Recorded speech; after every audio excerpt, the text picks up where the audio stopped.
Primeira pergunta que a gente tem aqui é a seguinte: qual é a quantidade de visitas que podemos considerar que um blog. A pergunta veio assim mesmo, tá legal, entre aspas, né? Imagino que a pessoa queira saber qual é a quantidade ideal de visitas que um blog deve ter. E essa pergunta, como várias outras dentro do mercado de SEO, vocês vão ouvir isso aqui, não sei se é a primeira vez, mas se for a primeira vez, fique sabendo que não é a última vez que vocês vão escutar isso falar. Que é a palavra depende, né? Tudo no SEO depende. Na verdade, não tudo, mas muita coisa no mercado de SEO. Dá uma regulada aqui, não. Muita coisa no mercado de SEO, a resposta é depende. E quando as pessoas falam que a resposta é depende, não é porque as pessoas não sabem o que responder, sabe? Tipo assim, o cara tá falando depende porque não sabe. Não é.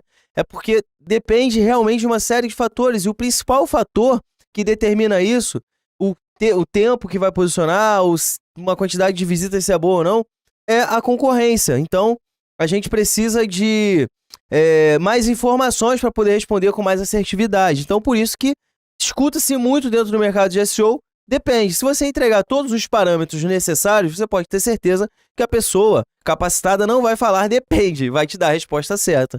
Mas para poder captar todas as informações, é necessário uma análise bem profunda. Análise da concorrência, análise de conteúdo, análise de backlinks, o que faz levar bastante tempo para concluir essa análise, cerca de 1 hora, 2 horas para conseguir ter com exatidão esses números. Então é por isso que é muito normal ouvir a palavra depende, né? Mas voltando à nossa pergunta, né? Qual é a quantidade de visitas que podemos considerar que tá legal para um blog? De novo, depende, eu não tenho informações suficientes para poder te responder, eu posso te dar um parâmetro. O SEO, ele tem um fator que é muito determinante para saber quantos visitantes você vai conseguir, que é o volume de buscas. Diferente dos anúncios PPC, diferente do Facebook, diferente das mídias que você vai atrás das pessoas, você utilizando estratégias de tráfego orgânico no Google, você fica dependendo das pessoas chegarem até você.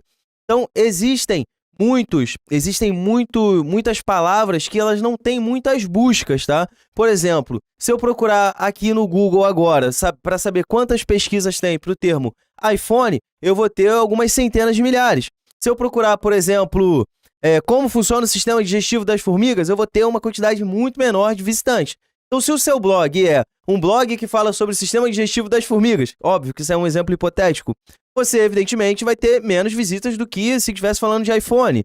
Então, por isso que depende. Depende do seu segmento, o tamanho do seu segmento, para você poder determinar o que é uma quantidade boa de visitas. Existem mercados que o teto máximo vai bater, sei lá, 5.000 visitas, enquanto existem mercados onde tem palavras que tem 200 mil, 300 mil, 500 mil. Então, por isso que não dá pra gente poder determinar com esses parâmetros. Quanto que é o tamanho de qual é a quantidade de visitas ideal? Existem sites que vai ter 500 mil visitas, existem sites que vão ter 5 mil, existem sites que vão ter 1.000, existem sites que vão ter 200 mil. Tudo depende do tamanho do mercado, beleza?